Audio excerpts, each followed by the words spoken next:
Sushant case के चुनावी मुद्दा बनने के सवाल पर न्यूज 18 से अमित शाह ने कहा कि अगर इस केस को पहले ही सीबीआई को दे देते तो मुद्दा ही नहीं बनता। एक फैक्टर इस चुनाव में और आया है पिछले कुछ महीनों में, वो है सुशांत सिंह राजपूत फैक्टर। कहा जा रहा है कि ये एक सुशांत सिंह राजपूत का जो केस है ये एक महाराष्ट्र वर्सेस बिहार एक लड़ाई में बदल गया है और बिहार चुनाव में एक अहम मुद्दा है। क्या आप इस बात को मानते हैं? देखिए, मुझे मालूम नहीं है जमीन में ये केस कितना चुनावी मुद्दा बना है, मगर बना भी है तो इसका कारण हम नहीं है। अगर पहले से सीबीआई को दे दे तो चुनावी मुद्दा ही न बनता। शंकाएं तो पहले दिन से खड़ी हो गई थी, क्यों पकड़ कर रखना, दे देना चाहिए था। अब ये ऑर्डर भी हमने नहीं करा, उच्चतम न्यायालय ने किया है। उच्चतम न्यायालय ने जब सीबीआई को कहा कि आप जांच करिए तो हमें कर रहे हैं। मगर मैं इतना मानता हूं कि सुशांत सिंह जी की जगह कोई भी व्यक्ति हो, अगर अपमृत्यु होती है तो इसकी जांच ढंग से होनी चाहिए, न्यायिक होनी चाहिए, न्यूट्रल होनी चाहिए। जल्दी में आपको लगता है कि केस को क्लोज कर दिया था मुंबई पुलिस ने? मैं कोई टिप्पणी करना नहीं चाहता क्योंकि सीबीआई जांच कर रही है और अभी कोर्ट के सामने मामला है, परंतु परसेप्शन जो बना था उस वक्त वो ठीक नहीं बना था।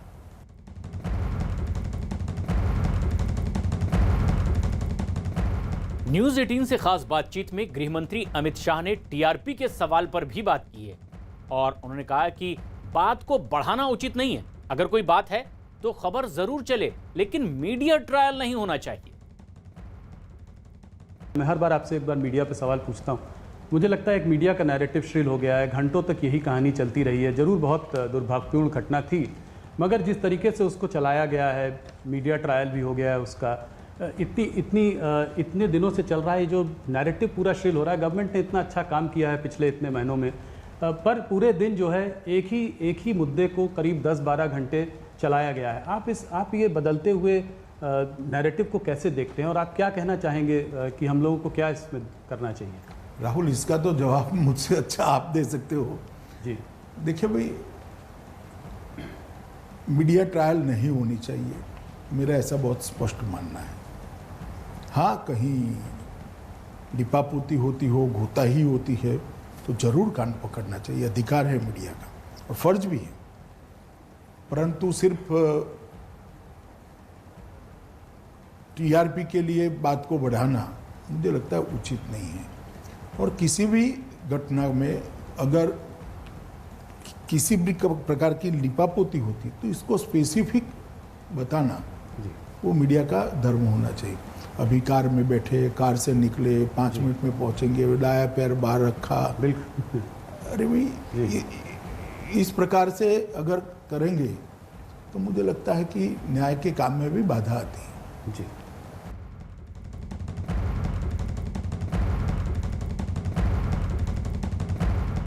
वहीं एनसीपी नेता माजिद मेमन ने सुशांत मामले पर अमित शाह के बयान पर पलटवार किया है।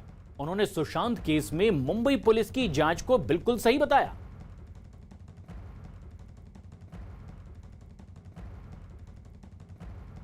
अमित शाह जी का ये बयान कि अगर शुरू ही में ये मामला सीबीआई को सौंप दिया गया होता तो शायद ये प्रश्न खड़े नहीं होते।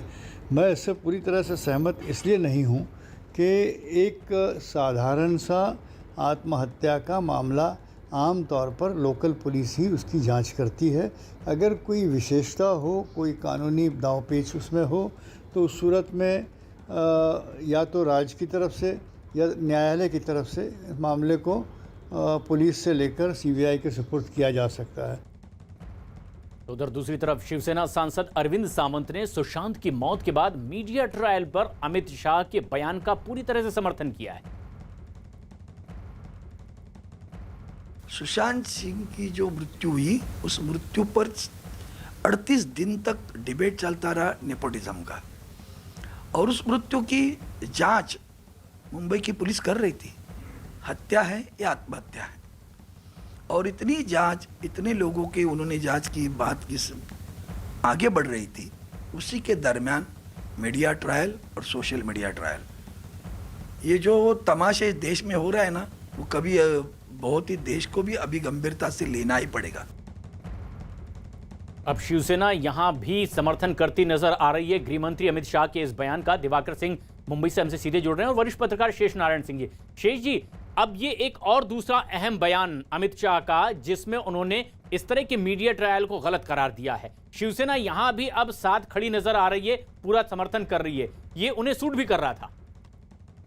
नहीं, ये सही बात है। कहीं ऐसा तो नहीं कि बिहार की तरह नीतीश कुमार जैसे साथ छोड़ के लालू को आ गए थे, वो आने वाले हैं। इस पर भी जरा हमको नजर रखनी पड़ेगी। लेकिन मीडिया ट्रायल पे जो उन्होंने बात कही बिल्कुल सही है, और टीआरपी बढ़ाने के लिए उन्होंने ज्यादा जरूरी बात कही है वो ये है कि टीआरपी का फ्रॉड करने वालों को उन्होंने सीधा सीधा मैसेज दे दिया है कि भाई तुम अगर कोई खबर है, कोई दबी छुपी है, उसको दिखाओ, तुम्हारा फर्ज है। लेकिन अगर तुम टीआरपी का फ्रॉड करोगे तो हम तुम्हारे साथ, हम तुम्हारी मदद करने नहीं आएंगे। ये बहुत मैसेज लाउड एंड क्लियर है। तो टीआरपी फ्रॉड वाले हैं, और जो हम लोग आपका चैनल जो है 7वें 8वें नंबर पे पहुंच गया था, तो वो फ्रॉड वालों को भी मैसेज क्लियर कर दे दिया गया है। तो ये बहुत ही महत्वपूर्ण है। मैं भी इसका समर्थन करता हूँ कि न तो मीडिया ट्रायल होना चाहिए, क्योंकि अमित शाह का ही मामला देख लीजिए, जिन केसेज में उनको फंसाया गया था, और उसके बाद कुछ चैनलों ने उस समय भी मीडिया ट्रायल शुरू कर दिया था। किस बात का भाई? तो आज भी जो मीडिया ट्रायल किया गया 100% गलत है और नहीं होना चाहिए, और उससे रेपुटेशन दांव पे लगती है। दूसरा, टीआरपी के फ्रॉड करने वालों को साफ कहा कि टीआरपी बढ़ाने के लिए अगर ये सब आप करेंगे तो फिर ये ठीक नहीं है, रास्ते इसमें नहीं है। तो टीआरपी फ्रॉड वालों को भी क्लियर कट मैसेज है। बिल्कुल, और साफ गोई से उन्होंने अपनी बात रखी है इस पूरे मुद्दे पर, जब न्यूज 18 से वो खास बातचीत कर रहे थे। लेकिन सुशांत केस पर गृह मंत्री अमित शाह के जवाब पर अब शिवसेना नेता संजय राउत ने भी अपनी राय रखी है। उन्होंने हमला केंद्र सरकार पर किया और बोला कि अब तक सीबीआई जांच में क्या निकलकर सामने आया है, ये भी आना चाहिए। सुशांत सिंह राजपूत का जो मुद्दा था, उन्होंने कहा कि बिहार में ये कितना बड़ा मुद्दा बनेगा ये तो उन्हें पता नहीं है, लेकिन जिस तरह से जांच हुई और जांच में अगर सीबीआई को पहले दे दिया जाता तो ये मुद्दा कभी बनता ही नहीं। देखिए, ये गृह मंत्री जी का अपनी एक भूमिका है, लेकिन महाराष्ट्र जैसे राज्य का भी एक अधिकार होता है। ये एक लोकनियुक्त शासन है, लोकनियुक्त सरकार है, और ये जो अपराध है तो हमारे टेरिटरी में हुआ है। लेकिन सीबीआई आने के बाद भी नया कुछ निकला नहीं, वही था जो मुंबई पुलिस ने जांच की थी। लेकिन गृह मंत्री जी के बयान के बाद भी इस मामले में सुशांत सिंह राजपूत बारे में जो कहा है, मुझे लगता है ये विवाद अब ख़त्म हुआ है। सीबीआई अभी भी मुंबई में है, जांच चल रही है, 2 महीने हो चुके हैं, कुछ नया सुराग आ गया, नया एविडेंस सामने नहीं आया है। जो मुंबई पुलिस ने किया था वही सब कुछ है। तो इसलिए इस विषय पे अभी ज़्यादा चर्चा करना ठीक नहीं है, क्योंकि गृह मंत्री जी बोल चुके हैं। दिवाकर सिंह हमारे सहयोगी मुंबई से हमसे सीधे जुड़ रहे हैं। दिवाकर, जब इस मुद्दे पर आप सवाल कर रहे थे तो संजय राउत क्या संतुष्ट नजर आ रहे हैं कि अब इस पर विवाद नहीं होना चाहिए, या फिर सीबीआई पर अभी भी उंगली उठाना चाहते हैं वो उसी तेवर के साथ?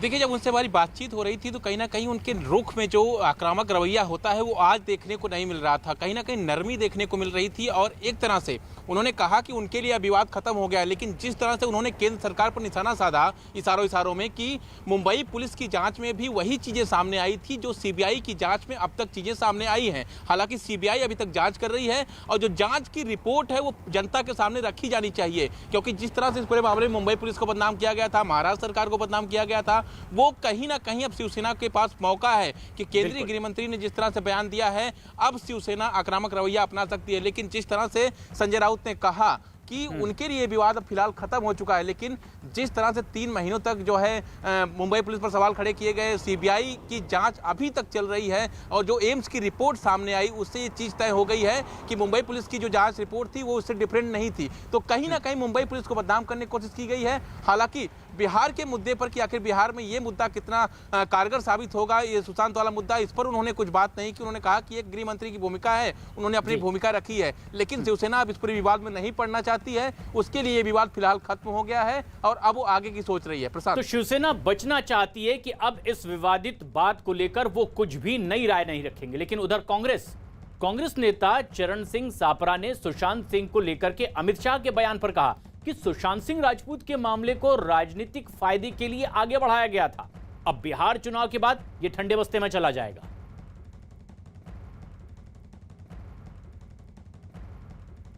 सुशांत सिंह राजपूत के केस को भारतीय जनता पार्टी ने शुरुआत से ही चुनावी फायदे के लिए भुनाने का प्रयास किया।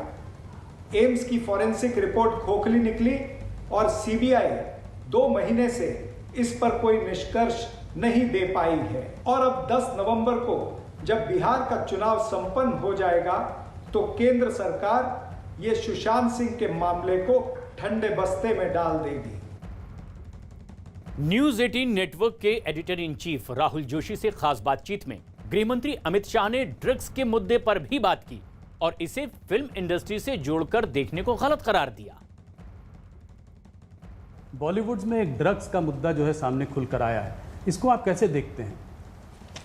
देखिए, मैं ड्रग के मुद्दे को बॉलीवुड से जोड़कर नहीं देखना चाहिए। ड्रग एक खतरनाक दूषण है, नासूर है, इसको जितनी हो सके उतना जल्दी समाप्त कर देना चाहिए। ये 1.5-2 साल में ड्रग पर काफ़ी कठोर कदम उठाए गए हैं, नतीजे भी बहुत अच्छे मिले हैं, मगर मैं आपको इतना आश्वस्त करना चाहता हूँ, मोदी जी के नेतृत्व में ड्रग का कारोबार भारत के अंदर करने वालों को बहुत दिक्कतें आएगी। इस प्रकार का कानूनी बदलाव, ढांचागत बदलाव, इंफ्रास्ट्रक्चर भी हम बदल रहे हैं और इसके लिए इतनी मुस्तैदी के साथ उनको मैन पावर भी दे रहे हैं। आने वाले दिनों में इस पर बहुत बड़ा परिवर्तन देखने को मिलेगा। जहाँ तक बॉलीवुड का सवाल है, अब एनसीबी की जांच में जो निकलता है वो निकलेगा, परंतु इसको कोई एक सेक्टर्स के साथ जोड़ना ठीक नहीं होगा। पर चाहे कोई भी इसमें, जब आप बात कर रहे हैं कि इसमें चाहे कितना भी बड़ा आदमी हो, कोई भी इन्वॉल्व हो, सबके अगेंस्ट एक्शन हो। देखिए, छोड़ना तो किसी को नहीं चाहिए।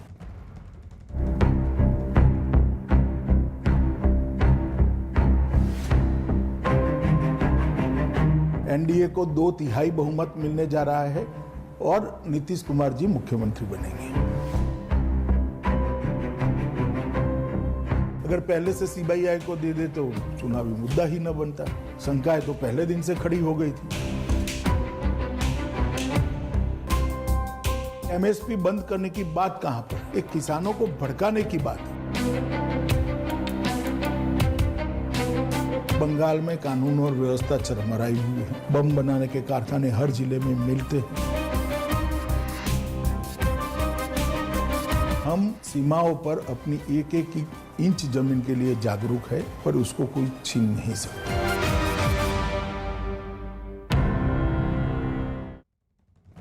बिहार चुनाव से ठीक पहले अपने सबसे बड़े इंटरव्यू में न्यूज 18 नेटवर्क के editor in chief Rahul Joshi से खास बातचीत में गृहमंत्री अमित शाह ने दावा किया कि बीजेपी की सीटें चाहे कम आए चुनाव में या फिर ज्यादा, लेकिन बिहार के मुख्यमंत्री तो नीतीश कुमार ही बनेंगे। 1 साल पहले आपने हमसे कहा था, जो कि एक बहुत बड़ी खबर भी बनी थी, आपने उस वक्त ऐलान किया था कि आप बिहार का चुनाव नीतीश कुमार के नेतृत्व में लड़ेंगे। और उस वक्त कुछ लोगों ने इस पे कमेंट भी किया, कहा कि ऐसा नहीं है, हो सकता है बीजेपी अकेले जाए, पर आपने उसी 1 साल पहले इसका ऐलान कर दिया था।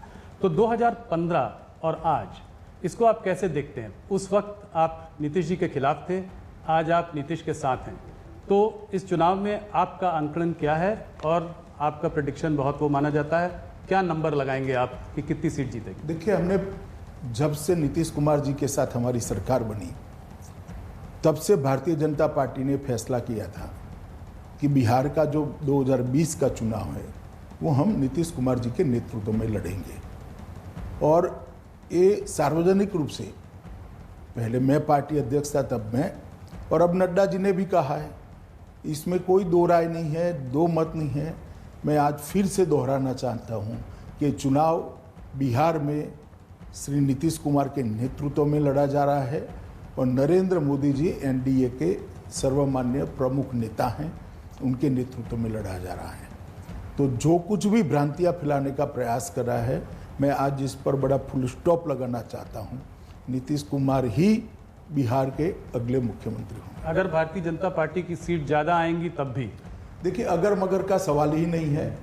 एनडीए को 2/3 बहुमत मिलने जा रहा है और नीतीश कुमार जी मुख्यमंत्री बनेंगे। तो ये आपका प्रेडिक्शन है जी। इसमें अगर बीजेपी की ज़्यादा सीटें आएंगी तो भी मुख्यमंत्री नीतीश जी ही बनेंगे। देखिए राहुल जी, कुछ कमिटमेंट इस प्रकार के होते हैं जो सार्वजनिक तौर पर किए जाते हैं और उसकी पालना होती है।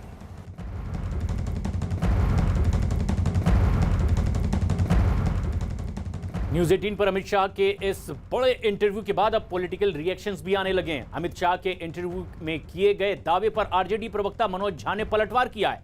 उन्होंने आरोप लगाया कि अमित शाह नीतीश कुमार को लॉलीपॉप दिखा रहे हैं। अगर हसीन सपने ही देखने हैं 10 नवंबर तक तो आप आज़ाद हैं। कह दीजिए ना 3/4 भी क्यों, 243 सीट आप जीत रहे हैं, लेकिन मुगालते में ना रहें। जनता ने बदलाव का मन बना लिया है। हाँ, नीतीश जी को गुड ह्यूमर में रखने के लिए, क्योंकि 4 गठबंधन में लड़ रही है भाजपा, एक नीतीश जी के साथ, एक एलजेपी के साथ, एक वो ओवैसी साहब की पार्टी के साथ, एक चौथे के साथ भी। तो 4 गठबंधन वाली भाजपा को ये लेमन जूस देना जरूरी है नीतीश जी को। और न्यूज 18 को अमित शाह के इस खास इंटरव्यू के बाद बिहार की सियासत गर्मा गई है। आरोप प्रत्यारोप की सियासत लगातार हो रही है। नीरज कुमार बिहार में रोहतास में इस वक्त मौजूद हैं और वरिष्ठ पत्रकार शेष नारायण जी भी। शेष जी, अब जिस तरह से आरजेडी पलटवार कर रही है कि दरअसल ये सिर्फ लॉलीपॉप है, क्या आकलन उनका है जिसके मुताबिक वो उनकी ओर से दावे भी किए जा रहे होंगे? नहीं, वो सरकार बनाने के लिए तो वो भी है भाई। पिछली बार नीतीश के साथ मिलकर उन्होंने सरकार बनाई थी और एलजेपी, लेकिन मनोज का ये कि वो लॉलीपॉप दे रहे हैं और ये है, ये दिलचस्प है। वो कह रहे 4 गठबंधन, ओवैसी को उनका साथी मान रहे हैं, एलजेपी को तो भी धता बता दिया उन्होंने। तो अमित शाह ने एलजेपी के लोगों को साफ साफ बता दिया है कि भैया हम नीतीश कुमार के साथ हैं, और जो नीतीश कुमार के खिलाफ है वो उसके साथ नहीं है। एलजेपी तो गया और ओवैसी अपना काम करते हैं, वो ठीक है, लेकिन ये आरजेडी का ये मनोज झा की तरफ से आया हुआ बयान गंभीर लगता है। ज्यादातर नेता जो हैं, और अभी आपने सासाराम के कैंडिडेट रामेश्वर चौरसिया हम लोगों के साथ पहले पैनल पे होते थे, वो बीजेपी के प्रवक्ता के रूप में, और वो कह रहे हैं नहीं वो पेपर पे है। यानी वो क्या कहना चाह रहे हैं, अमित शाह झूठ बोल रहे हैं? ये सब चीजें नहीं है। सीधा सीधा उनका एलजेपी से कुछ लेना देना नहीं। उन्होंने बार बार कहा है और नरेंद्र मोदी 23 तारीख को कहने जा रहे हैं। सीधी लड़ाई उसमें तेजस्वी यादव बनाम बीजेपी है, नीतीश कुमार है, और उसमें कुछ लोग उनकी तरफ है, कुछ उनकी तरफ है, और कुछ गुप्त रूप से, कुछ प्रकट रूप में है। वो सारी बातें ठीक है, लेकिन और इसीलिए चिराग पासवान उनके साथ नहीं है, और इसीलिए दोनों तरफ से तीर चल रहे हैं क्योंकि चुनाव बेहद नजदीक हैं। उधर गृह मंत्री अमित शाह के इंटरव्यू पर जेडीयू नेता केसी त्यागी ने भी अपना बयान दिया है। उन्होंने भी अमित शाह के दावे को सही करार दिया और एलजेपी खुद अलग हुई थी और नीतीश कुमार ही फिर से मुख्यमंत्री बिहार के बनने जा रहे हैं, यह दावा केसी त्यागी की ओर से। न्यूज़ 18 इंडिया पर एक्सक्लूसिव इंटरव्यू में गृह मंत्री अमित शाह ने ये साफ कर दिया है कि जो चिराग पासवान है एलजेपी का दूर जाने का मकसद क्या था, क्या वजह थी। सीट्स उनको तो बराबर ऑफर की गई थी, लेकिन क्या चल रहा था चिराग पासवान के दिमाग? अमित शाह जी के न्यूज़ 18 को दिए गए इंटरव्यू ने सारी चीज़ें साफ साफ कर दी। श्री चिराग पासवान का ये कहना कि उनके सैद्धांतिक मतभेद थे और सीटों पे कोई चर्चा नहीं हुई, इस पर भी अमित शाह जी ने भंडाफोड़ किया है। वो बराबर श्री चिराग पासवान को उनकी पार्टी की हैसियत के मुताबिक उनको सीटें दे रहे थे, नंबर 1। नंबर 2, वो सीटों की बार्गेन करने में लगे हुए थे। ऐसा भी अमित शाह जी ने कहा है। गठबंधन को तोड़ने की शुरुआत भी श्री चिराग पासवान की तरफ से हुई है। जेडीयू पार्टी सरकार और नेतृत्व के खिलाफ जिस तरह से निरंतर बयानबाजी श्री चिराग पासवान कर रहे थे, उससे भी जेडीयू और बीजेपी के नेता और कार्यकर्ता असहज महसूस करते थे। लिहाजा एनडीए से अलग होने का फैसला भी एलजेपी और श्री चिराग पासवान ने लिया है। उन्होंने फिर अमित शाह जी ने स्पष्ट किया है, एमएलए किसके होते हैं, कम होते हैं, ज़्यादा होते हैं, ये मुद्दे नहीं हैं। प्रधानमंत्री से लेकर के अमित शाह जी से लेकर के नड्डा जी तक। News 18 India. रोहतास में नीरज हमारे सहयोगी लगातार वो जमीनी हकीकत भांपने के लिए पहुंचे हुए हैं। नीरज, क्या ये जो सियासी बयानात आ रहे हैं, जनता इसमें कुछ उलझी हुई है या कॉन्सेप्ट क्लियर है? देखिए, जनता उलझी हुई है कि सुलझी हुई है, ये देखने के लिए हम लोग रोहतास के जमुहार में डेहरी विधानसभा और सासाराम विधानसभा के बॉर्डर पे हैं। ये इलाका डेहरी विधानसभा क्षेत्र में आता है। एक चौपाल पे हैं और इन्हीं लोगों से जानने की कोशिश करते हैं कि क्या एलजेपी को लेकर ये सुलझ गए हैं अमित शाह के इंटरव्यू के बाद या अभी भी उलझे हुए हैं। एलजेपी चुनाव मैदान में वो कह रहे हैं कि वो भी एनडीए हैं, उन प्रधानमंत्री के नाम पे वोट कर रहे हैं। तो आप लोग उलझे हुए हैं कि सुलझे हुए हैं कि एनडीए बिल्कुल अलग है, नीतीश और बीजेपी अलग हैं, एलजेपी अलग है, महागठबंधन अलग है? जी इसको जहाँ मरना होगा मरबे करेगा भैया, सोचना क्या है। हाँ। क्या आप क्या कहें? ठीक है कह रहे हैं जो कह रहे हैं वो। हाँ, एलजेपी से कंफ्यूजन है? अलग अलग सब पार्टी है, अपना अपना सब रोटी सेक रहा है। कोई कंफ्यूजन नहीं है आप लोगों में चुनाव में? इस बार कंफ्यूजन है भैया? आप लोग युवा हो, बताओ कंफ्यूजन है इस बार? कंफ्यूजन है? ना भाई सब ठीक बा। क्या आप बताइए? सब ठीक है, जब वोट मारेंगे हम लोग बढ़िया। नहीं, आप किसी में मारेंगे? एलजेपी को लेकर कंफ्यूजन है? नहीं कंफ्यूजन है। आप लोग बताइए। और कुछ लोगों से बातचीत करते हैं जो यहाँ जो वरिष्ठ लोग हैं उनसे पूछते हैं वो क्या सोचते हैं। आप बताइए, इस बार कोई कंफ्यूजन है गठबंधन को लेकर? हम क्या कहेंगे भाई, जिसमें वोट पड़ेगा सब जो पार्टी आ रहा है उसके दे देंगे हम। आप बताइए, कोई कंफ्यूजन है? कोई कंफ्यूजन बहुत लोगों में है, बहुत लोगों में नहीं है। जनता जनार्दन की राय है जी। अब राजनीतिक दलों को यही करना है कि वो अपनी स्थिति साफ कर दें जिसके आधार पर जनता मत कर भी सके। बिहार के कांग्रेस प्रभारी शक्ति सिंह गोहिल ने भी बिहार चुनाव को लेकर अमित शाह के दावे पर अपना पलटवार किया है और उन्होंने दावा किया है कि अमित शाह का दावा बिहार चुनाव में पूरी तरह से एक बार फिर गलत साबित होने वाला है। अमित शाह जी ने खुद कहा था कि चुनाव के वक्त हम जो कहते हैं उसको करना थोड़ी ही होता है, वो तो जुमला होता है। तो उन्हीं की बात को अगर मान ले तो बिहार में चुनाव चल रहा है। ये सारे जुमले हैं। ये बी टीम की तहत चिराग पासवान जी को लगाया है और सिर्फ बी टीम पे सीमित नहीं रखा है, दूसरी ओर ओवैसी भी उनकी बी टीम है। तो किसी भी तरह से भाजपा नंबर 1 पार्टी उसको बनाना है। वरिष्ठ पत्रकार शेष नारायण सिंह जी लगातार हमारे साथ बने हुए। शेष जी, कांग्रेस तो ये समझ चुकी है कि बीजेपी खुद को नंबर 1 पार्टी बिहार में बनाना चाहती है। ये संदेश कांग्रेस दे रही है, अपनी तरफ से जनता तक पहुंचाने की कोशिश कर रही है।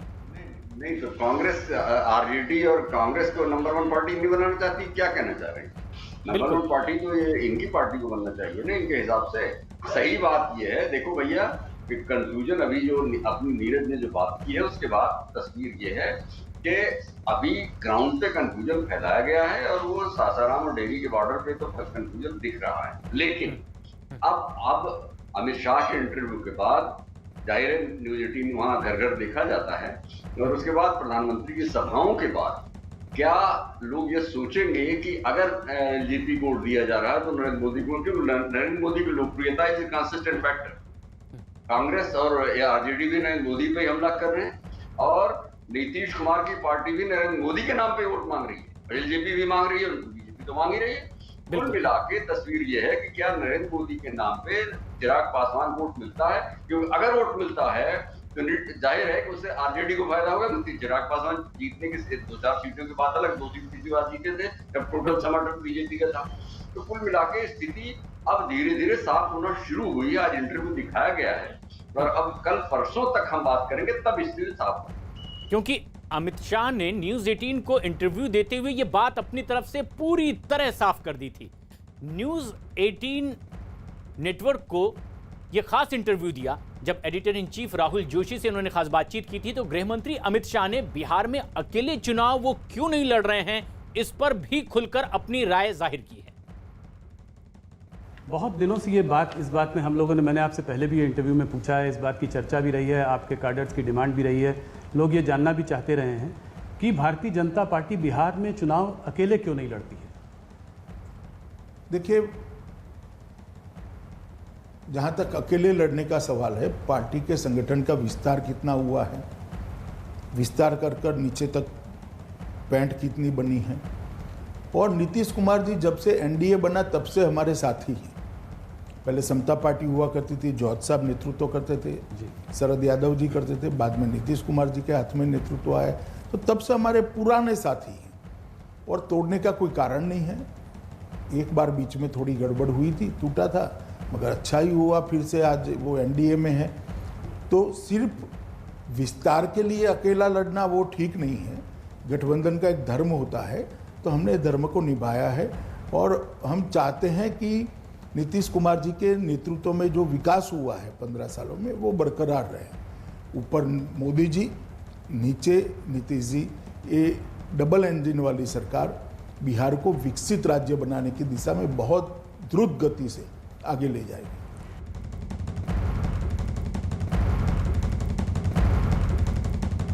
और अमित शाह के इस बयान पर जेडीयू भी पूरी तरह से आश्वस्त है। न्यूज 18 को दिए गए गृहमंत्री अमित शाह के इंटरव्यू पर जेडीयू नेता वशिष्ठ नारायण सिंह ने अपनी राय दी और दावा किया कि अमित शाह ने चुनाव से पहले ही कह दिया था कि नीतीश कुमार ही बिहार के अगले मुख्यमंत्री होंगे। अमित शाह जी ने तो प्रारंभ में ही कह दिया था कि बिहार के मुख्यमंत्री नीतीश कुमार के नेतृत्व में ही चुनाव लड़ा जाएगा। ये भ्रम फैलाने का कोशिश हो रहा था चिराग पासवान जी के द्वारा, और उनको ये लग रहा था कि इस ढंग से करके कुछ लोगों की आदत होती है कि पहाड़ से टकरा जाओ, तुम भी ऊंचा दिखाई पड़ने लगो, तो वही हालत इनकी थी। अब जेडीयू के वरिष्ठ नेता कह रहे हैं कि भ्रम फैलाने की कोशिश कुछ राजनीतिक दल की ओर से हुई थी, लेकिन जमीनी हकीकत क्या है? रोहतास में हमारे सहयोगी मौजूद हैं। नीरज, जिस तरह से अब ये राजनीतिक बयान हो रहे हैं, जनता के बीच तो आप मौजूद हैं, जमीनी हकीकत क्या वो समझ रहे हैं? नीतीश कुमार के साथ कौन कौन चुनाव लड़ रहा है और उनके खिलाफ कौन खड़ा है? क्या जनता साफ समझ चुकी है और यही ध्यान में रखकर मतदान होने वाला है? देखिए, जनता से ही पूछ लेते हैं प्रशांत कि वो क्या सोचते हैं। एलजेपी के लड़ने से कोई कंफ्यूजन हुआ है एनडीए में आपको? नहीं, कंफ्यूज कुछ नहीं है। क्यों? ऐसी एलजेपी अलग लड़ रहा है, बीजेपी का वोट अलग है। हाँ, और जेडीयू का वोट अलग है, बीजेपी जेडीयू एक साथ है। अमित शाह ने साफ किया है कि चुनाव में कोई भी पार्टी को कितनी भी सीटें मिले, मुख्यमंत्री नीतीश कुमार होंगे। ये कंफ्यूजन था पहले से एलजेपी के चुनाव मैदान में आने से? हाँ, आने से था, लेकिन कल से क्लियर हो गया है। आप क्या कहेंगे? एलजेपी का अपना स्टैंड है और भाजपा और जदयू अपना साथ में अलायंस लड़ रहे हैं, तो जो बोले बड़े नेता बोले वो सही बात है। कंफ्यूजन दूर कर रहे हैं। हाँ, यानी जमीन पे पहले से थोड़ा सा कंफ्यूजन था। कंफ्यूजन था। कंफ्यूजन था। आप क्या कहेंगे? था कंफ्यूजन। तो इस तरह के बयान से दूर होता है कंफ्यूजन की जमीन पे अभी भी बना हुआ है? नहीं। आप बताओ, आप कुछ कहना चाह रहे हैं? क्या बोलिए? कोई कंफ्यूजन है एलजेपी के? नहीं, कंफ्यूजन नहीं। कंफ्यूजन नहीं कह रहे हैं, लेकिन पहले से कंफ्यूजन था, जमीन पे कंफ्यूजन बना हुआ था, लेकिन जिस तरह से बढ़े। जी न्यूज 18 के इंटरव्यू में अमित शाह ने बिहार के चुनाव में जीत का एक बार फिर से दावा किया था, जिस पर कांग्रेस नेता राशिद अलवी ने पलटवार किया कि अमित शाह की भविष्यवाणी गलत साबित होगी। अमित शाह जी को मुझे नहीं मालूम क्यों पेशन गोई करने की आदत है। उनकी ये प्रेडिक्शन दिल्ली में फेल हुई है, राजस्थान में फेल हुई है, मध्य प्रदेश, हरियाणा, महाराष्ट्र, हर जगह फेल हुई है। वो भले ही ये कहें कि नीतीश को वो मुख्यमंत्री बनाना चाहते हैं, लेकिन नीतीश को चुनाव हरवाना चाहते हैं। शेष नारायण जी लगातार हमारे साथ बने हुए हैं। शेष जी, ये कांग्रेस का एक अलग ही सुर दिखाई दे रहा है। वो कह रहे हैं नीतीश को चुनाव हरवाना चाह रहे हैं। इनके सुर में ये नहीं कि ये किस तरह से सत्ता में वापसी करेंगे। क्या संदेश देने की कोशिश हो रही है इस तरह के बयानों से कांग्रेस की ओर से? ये क्या मान के चल रहे हैं कि नीतीश अमित शाह जिसको चाहेंगे वही मुख्यमंत्री? जी, हमें लगता है कांग्रेस प्रवक्ताओं को ट्रेनिंग की जरूरत है। ये अपनी उन्हीं की बात को जस्टिफाई कर रहे हैं कि सरकार उन्हीं की बनेगी, लेकिन वो नीतीश को हरवाना चाहते किसी और बनना, ये कह रहे हैं। इसका अनुवाद जो है ये होता है। अब ये है कि उनके अपने व्यूज हैं, उसके लिए उनको फ्रीडम है। नीतीश कुमार ने अपनी बात कही है, और नीतीश कुमार ने सबसे बड़ी बात कही है वो ये है कि उठकटवा जो है, अगर रामविलास की डेथ के बाद संपत्ति का मामला है, और अगर वो लोग उनके जैसे चिराग पासवान के दिल में मोदी जी अगर होते, ये बात नीतीश प्रवेश करती तो नुकसान का होता। लेकिन अब अमित शाह के न्यूज 18 के इंटरव्यू के बाद वो सारे कंफ्यूजन दूर हो गए हैं, और जो नहीं हुए हैं अभी कल शाम तक हो जाएंगे। तो जो मुझे लगता नहीं कोई विवाद है, सीधा मोदी के नेतृत्व में नीतीश कुमार है और कांग्रेस है, कांग्रेस इनके पीछे खड़ी है माननीय तेजस्वी यादव के, तो सीधी सीधी लड़ाई वहां हो रही है। आने वाला लेकिन समय शेष जी, बताएगा। क्या ये जो न्यूज 18 को गृहमंत्री अमित शाह का एक बेहद खास इंटरव्यू और इसमें इस तस्वीर को साफ करने की कोशिश अमित शाह ने की है कि बीजेपी नीतीश कुमार के साथ चुनावी मैदान में है और चाहे सीट कम जीते या ज्यादा बीजेपी, उनके नेता नीतीश कुमार बिहार में होंगे और वही मुख्यमंत्री बनेंगे, क्या ये एक बड़ा अहम बयान होगा और चुनाव में काफी तस्वीर को साफ करने वाला भी बयान होगा? हाँ बिल्कुल भाई, वो कह रहे हैं तो करेंगे, उसमें उनको क्या दिक्कत है। अरे अगर उनकी सीटें ज्यादा होंगी तो नीतीश कुमार तो और कमजोर मुख्यमंत्री होंगे, जो चाहेंगे वो करवाएंगे। और वहां पे उनके यहाँ कोई ऐसा किसी व्यक्ति को उनको बहुत आगे प्रमोट करना नहीं है, क्योंकि उनको तो ऐसी सरकार चाहिए और मोदी के नेतृत्व में डबल इंजन का काम करे। और नीतीश कुमार जो है वो ज्यादा डबल इंजन होंगे, तो उसमें उनको क्या दिक्कत है। बिल्कुल, अगर उनकी जीत बनती है तो वही मुख्यमंत्री होंगे, इसमें हमको तो कम तो डाउट नहीं।